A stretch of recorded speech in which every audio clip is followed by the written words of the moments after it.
আসসালামু আলাইকুম প্রিয় শিক্ষার্থীবৃন্দ, আজকের ভিডিওতে সকলকে স্বাগত জানাচ্ছি। আপনারা জানেন যে গতকাল পিএসসি কর্তৃক সিনিয়র স্টাফ নার্সের একটা নন ক্যাডারের নিয়োগ বিজ্ঞপ্তি দেওয়া হয়েছে এবং এই নিয়োগ বিজ্ঞপ্তির আবেদন শুরু হবে আগামী 27শে ফেব্রুয়ারি 2025 এবং আবেদনের ডেডলাইন হচ্ছে 20শে মার্চ 2025, অর্থাৎ 27 তারিখ থেকে শুরু হবে এবং পরবর্তী মাসের 20 তারিখ পর্যন্ত আবেদন চলবে। তো এই সিনিয়র স্টাফ নার্স যেটা হচ্ছে মূলত 10ম গ্রেডের একটা চাকরি এবং স্থায়ী পোস্ট এটা।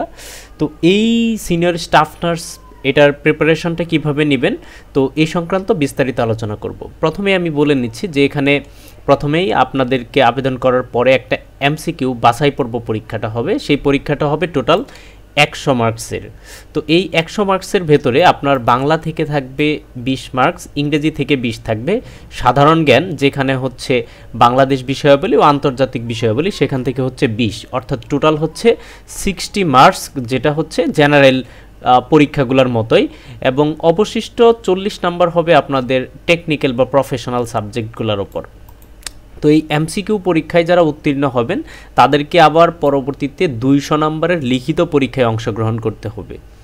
তো এই বিষয়টা মাথায় রাখবেন। প্রথমে এমসিকিউ হবে, যেটা নাম্বার আসলে আলটিমেটলি আপনার ফলাফলের সাথে যোগ করা হবে না, এটা অনেকটা বাছাই পর্ব পরীক্ষার মতোই হবে। রিটেন এবং ভাইবার নাম্বারের উপর বেস করেই কিন্তু মেধা তালিকা তৈরি করা হবে। তো গুরুত্বপূর্ণ কিছু বিষয় এখানে জেনে রাখা ভালো, যেটা হচ্ছে প্রতিটি এমসিকিউ উত্তরের জন্য নাম্বার থাকবে 1 নাম্বার। তারপর প্রতিটা ভুল উত্তরের জন্য এখানে আপনার 0.50 নাম্বার কাটা যাবে, আর টোটাল সময় থাকবে হচ্ছে 1 ঘন্টা বা 60 মিনিট। তারপরে যে বাছাই বা এমসিকিউ পরীক্ষায় 5 নম্বর কত সেটা স্পেসিফিকভাবে উল্লেখ নেই, তবে পদসংখ্যা বিবেচনা রেখে বাংলাদেশ পাবলিক সার্ভিস কমিশন কর্তৃপক্ষ নির্ধারিত সংখ্যক প্রার্থীদের কৃতকার্য বা পাস হিসেবে রেজাল্ট প্রকাশ করতে পারেন। তো এমসিকিউ পরীক্ষায় উত্তীর্ণ প্রার্থীদের 200 নম্বরের লিখিত পরীক্ষা অংশগ্রহণ করতে হবে, এটা আমি অলরেডি বলেছি। তো এখন আমরা দেখব যে এই যে 100 নম্বরের এমসিকিউ পরীক্ষাটা হবে এটার জন্য গুরুত্বপূর্ণ কি কি টপিক পড়তে হবে।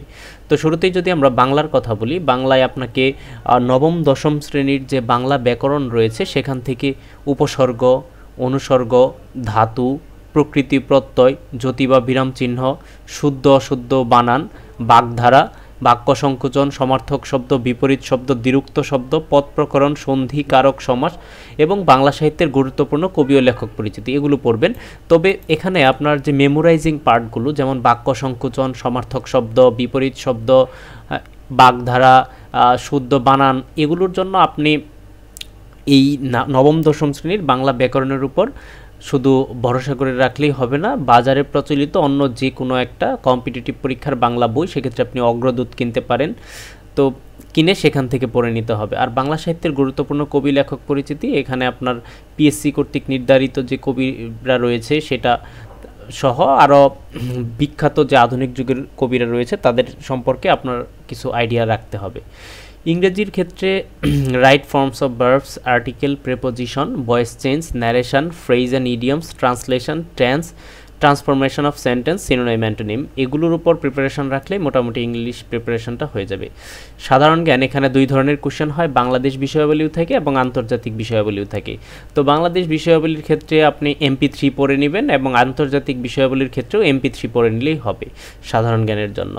এছাড়া কিছু বিজ্ঞান কোশ্চেন থাকে, সেক্ষেত্রে নবম দশম শ্রেণীর যে বিজ্ঞান বইটা রয়েছে সাধারণ বিজ্ঞান সেটাও পড়তে পারেন। দৈনন্দিন বিজ্ঞান, সেখানে বায়ু, মাটি, তাপ, বিদ্যুৎ, আলো, চুম্বক, এগুলোর বেসিক কিছু ইনফরমেশন থেকে কোশ্চেন হতে পারে এবং অনেক কোশ্চেন হবে যেগুলো প্রিভিয়াস ইয়ারের বিভিন্ন কম্পিটিটিভ পরীক্ষা এসেছিল বা BCS প্রিলিমিনারি পরীক্ষা এসেছিল, এমন কোশ্চেনগুলোও কিন্তু এখানে রিপিট হয়।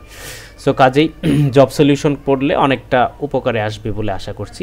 এবং বাকি যে নাম্বারটা, এখানে তো টোটাল 60 নাম্বার, বাকি যে 40 নাম্বারটা এটা হবে আপনাদের নার্সিংয়ের যে প্রফেশনাল সাবজেক্টগুলো সেটার উপর বেস করে বাকি 40 নাম্বারের এমসিকিউ হবে।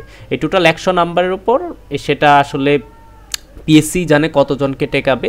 তো যারা পাশ করবেন তাদেরকে আবার 200 নম্বরের লিখিত পরীক্ষা নেওয়া হবে, তারপর ভাইবা নেওয়া হবে এবং লিখিত এবং ভাইবার নাম্বারের উপর বেস করেই কিন্তু চূড়ান্ত মেধা তালিকা প্রণয়ন করা হবে। সো আমি আবারও বলছি, এটা হচ্ছে সিনিয়র স্টাফ নার্স, যেটা 10ম গ্রেডের একটা চাকরি এবং এই পোস্টগুলো হচ্ছে স্থায়ী পোস্ট। অনেকেই ভাবতে পারেন যে চুক্তিভিত্তিক কিনা, এবং এটার আবেদন শুরু হবে আগামী 27শে ফেব্রুয়ারি 2025 এবং আবেদনের লাস্ট ডেট হচ্ছে 20শে মার্চ 2025। আমি পরবর্তীতে লিখিত বিষয় নিয়ে কথা বলবো, ততক্ষণ পর্যন্ত চ্যানেলটির সাথেই থাকুন। ধন্যবাদ সকলকে।